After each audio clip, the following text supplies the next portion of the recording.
지방의 인사청문회가 필요한지 찬반 논란이 좀 있는데요. 찬성 측과 반대 측의 입장을 정리를 하지 않을 수가 없어서 제가 먼저 이제 원론적으로 이제 말씀을 드리면 원론적으로 행정에 대해서 시민이나 시민의 대표가 통제권을 갖는 건 당연한 겁니다. 그렇죠? 공무원의 임명이나 이런 고위직의 임명, 특히 고위직의 임명에서는 시민들이 통제권을 가져야 되는 건데 그 행정권 중에서 가장 중요한 것이 인사권이잖아요. 인사권. 당연히 시민의 참여, 관심, 통제가 있어야 되는 거죠. 그런 점에서 본다면 인사청문회는 당연히 도입이 필요한 거죠. 민주주의 측면에서 본다면. 당연히 필요하다. 근데 이제 반대하는 입장으로 보면 가장 큰 게 이제 두 원칙은 그걸 거 아니에요. 인재를 발탁하는 거, 그다음에 적재적소에 사람을 배치하는 거. 그렇죠. 그런 이제 그거에 하나의 아주 중요한 과정으로 필요한 것인데 이게 정치 쇼로 전락하는 거죠. 예를 들어 근거 없는 비방, 의혹 제기, 또 비난, 그다음에 뭐 예를 들어서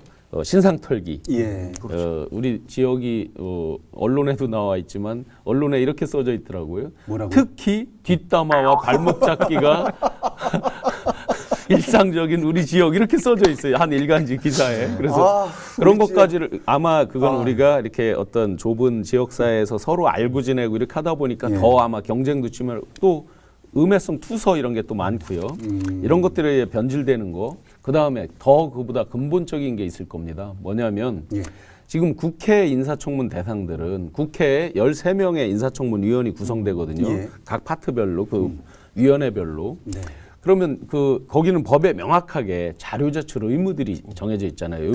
범위들이 다 정해져 있잖아요. 근데 저희가 어떤 협약에 의해서 예를 들어 청문 대상까지는 정했는데 예를 들어서 세금이라든지 범죄에 대한 어떤 구체적인 내용이라든지 이런 것들에 대해서 예를 들어 병역을 면탈했을 경우에 병역 면탈에 대한 그 사유 이런 걸 구체적으로 이제 들어가야 되는데 과연 도의회나 시의회에서 그런 것들을 어디까지? 그거 했을 때 예를 들어 관계기관들이 법에 이제 그런 것까지는 지금도 안 정해져 있고 앞으로도 그 부분이 쉽지 않거든요. 국회 같은 경우는 그 권한을 갖고 사실관계를 해서 뭐 여러 가지를 이제 오픈을 하지만 그게 안 됐을 경우에는 좀 전에 말씀드렸듯이 명확한 사실관계는 없는 채 의혹 제기라든지 신상 털기라든지 잘못하면 진짜 겉핥기. 일단은 지방정부 차원에서 조직이나 전문성에서 중앙정부랑 뭐 엄격한 차이를 보는 건 맞아요. 그렇지만은 공무원 승진이나 보직, 산하기관장 임명 등에서 연줄 인사거나 아니면은 그 밀실 인사 이런 게 사실은 중앙보다는 지방이 더 심각하고 대규모 자치단체보다는 소규모 자치단체가 훨씬 더 심각하거든요. 그 연구성이 더 강하고 그다음에 언론이 제대로 비판 기능을 못 하잖아요. 지방 정부에서는. 그렇기 때문에 사실은 중앙 정부보다는 지방 정부, 대규모보다는 소규모 지자체에서 이러한 인사청문회가 더 절실히 요구되는 건 맞아요. 그러니까 도입의 타당성은 당연합니다. 당연히 도입을 해야 되는데 더 중요한 건 도입의 타당성에 대해서는 충족을 하는데 그러면 도입했을 때 그 실효성, 실질적으로 우리 지역민들의 알 권리를 충족하고 진짜 제대로 된 리더, 지도자가 누구다 하는 것들을 이제 가려내고 하는 그 부분을 충족해야 되는데 아까 말씀드렸던 그런 실효성 부분에서는 과연 뭘로 실효성을 담보할 거냐. 그러니까 지금 저도 계속 말씀을 좀 들으면서 전체적인 이런 틀은 동의하는 부분들이 많은데 세세하게 지금 준비를 해야 될 부분들이 사실은 많거든요.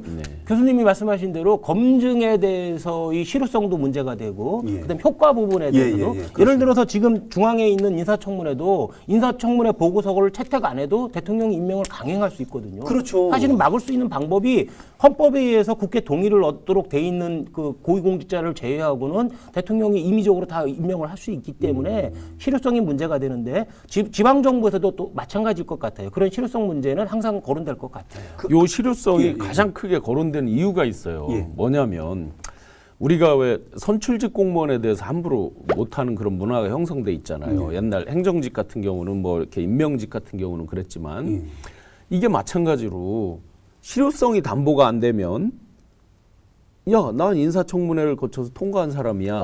그럼 또 그 임명한 분도 저 사람은 인사청문회를 통과했는데 바로 면죄부를 주는 오히려 잘못된 것이 더 강하게 되는. 그래서 저희가 도입은 당연히 해야 되지만 과연 실효성을 어떻게 담보할까는 그러면요.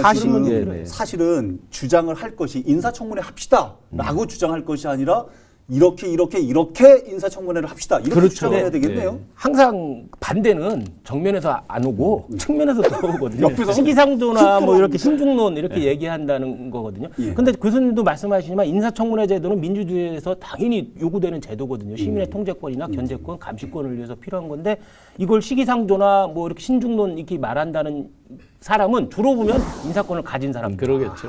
그런 사람들은 그걸 내놓기 싫은 거죠. 그렇다면 이제 추진을 하자고 하는 입장에서도 제가 잠깐 언급을 했습니다만 인사청문회 하자 자꾸 딴 데는 하니까 우리도 하자 이렇게만 얘기할 것이 아니라 조목조목 좀 준비를 해야 될 필요가 있겠다. 실제 다른 시도 사례들을 보면 예를 들어서 그 경기도 같은 경우에는 부지사 포함해서 12번이나 이제 그 최근까지 실행을 했거든요. 뭐 6번, 7번 뭐 많이 있어요. 선례들이. 예.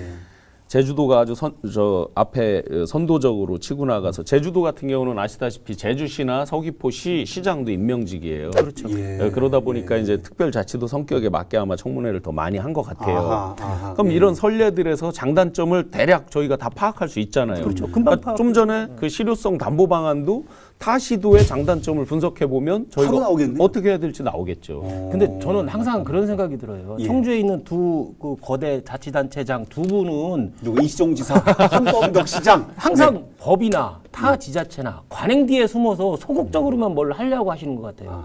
그리고 스스로 자기 권한을 내놓으려고 하질 않는 것 같아요.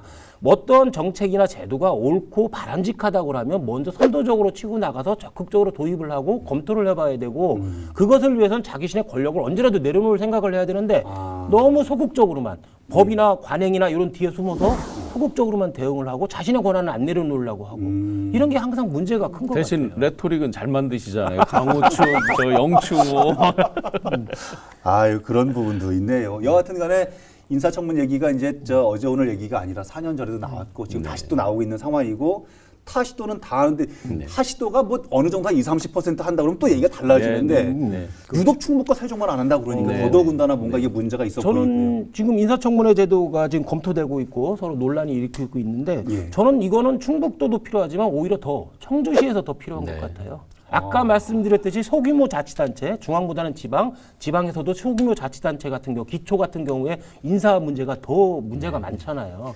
청주시 공무원들 예전에 여러 가지 얘기 많이 나왔던 그런 여러 가지 사례들도 뭐 이런 부분에서 기인이 됐다. 이렇게도 좀 보시죠. 연고 연줄 인사가 대부분이 산하기관장들은 대부분 연줄 인사로 하니까는 이런 문제가 많이 발생하는 거고 또 하나는 청문 대상을 대폭 좀 확대할 게 필요한 것 같아요. 대상을 넓혀라. 정무부지사뿐만 아니라 산하기관장, 출연기관 이런 것까지 좀 확대가 해야 될 것 같고 그다음에 참여자도 도의원뿐만 아니라 사실은 도의회가 역량이 좀 많이 부족해요. 자료도 부족하고 그렇기 때문에 전문가나 시민단체나 아니면은 노조, 공무원 노조도 참여할 수 있는 이런 제도를 좀 혁신적으로 타 지자체보다 훨씬 더 강력하게 만들 수 있는 그런 저도 기본적으로 동의를 해요. 뭐냐면 예를 들어서 인사청문회 법 이렇게 해서 이제 국회에서 통과를 하잖아요. 그런데 이제 저희는 지자체 단위에는 대부분 협약이나 조례 이런 것들로 하잖아요.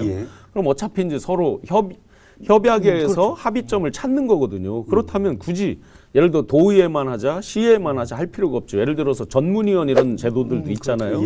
각 분야 전문가들도 해서 단 이제 예를 들어서 몇 년도 이전 우리가 제도를 도입하기부터 몇 년도 이전 예를 들어서 옛날에 뭐 서울 같으면 이제 위장전입 이런 문제가 많잖아요. 그렇죠. 거의 요즘 인사청문 받는 저기들의 그 대상자들의 상당수가 걸려 있었잖아요. 5대 원칙, 7대 원칙 이렇게 이제 대통령이 천명했는데 안 지켜졌잖아요. 지역 합의회에서 예를 들어 새로운 우리 지역에 맞는 5대 원칙, 7대 원칙 이런 것들을 다 만들어낼 수 있다고 보거든요. 그러면 몇 년으로 끊었으면 적정할까요? 만약에 몇 년 자료부터 검증을 철저히 하자는 거예요. 교수님이 언제부터 모범적으로 하셨나 알 수 있는지. 이 말씀을 또 하셨나. 근데 저는 이제 쭉 두 분 말씀을 쭉 들어보면서 일반 시민이나 도민 입장에서 생각을 해보면 과연 인사청문이 도입이 돼서 또 충북의 그동안의 어떤 여러 가지 폐해들 이런 부분들이 인사청문이 도입이 됨으로 해서 좀 개선이 될 것이냐 라는 어떤 그 희망적인 부분들 그런 부분들은 조금 좀 회의적인 부분도 사실은 좀 있는 것 같아요. 일단은 인사청문회 제도가 있으면서 중앙도 마찬가지겠지만 스스로 자기를 검증하게 되잖아요. 지금은 초창기니까 아직은 도입된 지 뭐 몇십 년이 지난 건 아니니까는 초창기니까 그런데 향후에 엘리트가 될 사람들은 스스로 자기를 검증하게 되잖아요. 평소 살면서 그런 좋은 점도 있고 또 하나 시민들이 사회의 엘리트들이 너무 부패된 것도 알아야 되잖아요. 그런 그렇습니다. 면이 밝혀지는 면도 있기 때문에 장기적으로 본다면 상당히 긍정적으로 지역에서도 영향을 미칠 것 같아요. 이번에 아주 중요한 포인트를 말씀하셨어요. 그 이번에 이제 실제 사례로 통일부 장관이 되신 김연철이라는 장관이 예. 실제 문 대통령에 대한 비난도 세게 쓴 적도 있고 했었잖아요. 예. 다른 지금 같이 이제 청문 대상이 된 장관에 대한 비난도 막 페이스북에다 올리고 한 적이 있잖아요. 나중에 옳지 않았던 것 같습니다. 그렇지 이제 그렇게 얘기를 갔는데 하시는데. 스스로 특히나 이제 예를 들어서 최고위 공직자 3급, 2급으로 갈 사람들 같은 경우 그렇게 자기가 목표로 갖고 있는 사람들 같은 경우에는 자정 기능이 생기죠. 다 같이 경쟁자인데 내가 뭐를 부정부패나 비리나 뭐 이런 것들을 했을 때는 낙마가 될 수 있다라고 하는 어떤 스스로 자각, 자정 능력이 생긴다고 보거든요. 한편의 그 방송 영향력이 날로 커짐에 따라서 예측컨대 그 도 인사청문회 한 판을 꼭 출연을 1회는 할 수 있는 뭐 이런 나오면 어떨까라는 생각도 좀 한번 해봤고요. 끝내기 한 판으로 오늘 시간을 좀 정리를 해볼까 생각을 합니다. 오늘은 변호사님이 제가 좀 먼저 여쭤보겠습니다. 최악의 리더, 최악의 정치적 리더는 어떤 사람인 것 같아요? 최악의 정치적 리더? 신념도 없고 의지조차 없는 리더가 최악의 리더인 것 같아요. 누구를 또 지목하시는 막스 베버가 예. 그 진정한 리더는 책임윤리와 신념윤리를 가져야 된다고 그러는데 어떤 정치인이 법이나 관행 이런 데에 숨어서 적극적으로 일을 할 열정, 의지조차 없다고 그러면 그런 리더보다 더 최악의 리더는 없겠죠. 아까 이시용 지사하고 한 번 더 시작 얘기하셨는데 뭔가 정책이나 제도가 옳고 바람직하다고 그러면 먼저 나서서 도입을 하고 자신의 권력을 좀 내려놓는 모습을 보여줘야 되는데 그렇지 않다고 그러면 최악의 리더가 될 수밖에 없겠죠. 알겠습니다. 그분들은 절대 한 판은 안 보실 것 같아요. 이제 막 짜증. 저는 누군지 얘기를 안 했어요. 자꾸 왜 갖다 붙여. 알겠습니다. 예. 이게 이제 우리가 간과해서는 안 되는 게 예. 그 대표적으로 지자체장 인사권을 가진 인사권자 또 그걸 견제하고자 하는 의회 예를 들어 도의회 시의회 이들의 어떤 파워 게임이나 이런 차원에서 예를 들어 청문회가 생기면 아무래도 의회의 권력이 강해지잖아요. 그럴 수밖에 없죠. 그런데 예를 들어서 단적으로 지금 국회 같은 경우도 정당에서는 거의 청와대 의지대로 해서 뭐 여러 형식은 거치지만 결과는 청와대 의지를 반영하는 경우가 많잖아요. 그렇죠, 많죠. 예를 들어 지금 충북 도의회 같으면 거의 민주당 일색인데 이제 그런 식으로 변질이 되면 안 되겠다 하는 거 한 가지 하고 그다음에 어떤 인신 공격이나 어떤 음해성 이런 게 아니라 진짜 직무 능력, 직무 수행 능력 또 기본적인 도덕성, 그다음에 어떤 사명감 이런 것들 능력을 검증하는 그런 자리가 됐으면 좋겠다. 뭐 또 준비하셨네요. 본질 그대로 청문. 청문이라는 뜻을 보면 예. 이번에 이낙연 총리가 물을 문자가 아니라 들을 문자다 하셨잖아요. 그와 마찬가지로 정말 제대로 된 사람을 임명을 하고 그 사람이 직무 수행 능력, 자질이 충분한지에 대해서 영어로 히어링이거든요. 청문이 인사청문회 듣는 자리. 네, 그래서 제대로 자질에 대해서 검증할 수 있는 그 원칙대로 잘 좀 실행이 되면 좋겠다. 듣기만 하라는데요. 질문하지 말고 듣기만 하라는 것 같은데. 그 부분 잘못된 건데요. 제대로 된 인사를 임명하면 우리가 물을 잘 문자로 듣기만 해도 그 사람의 자질은 충분히 판단할 수 있겠죠. 꾸지질청 물을문 이렇게 해야지. 꾸지실청 모르시군요. 아무도 안 나갈 것 같은데. 예, 알겠습니다. 오늘은 지방정부에서의 공공기관장 인사청문 도입에 따른 찬반 논란에 대한 얘기를 좀 들어봤습니다. 다음 주에도 한판 합시다. 리얼톡 한판!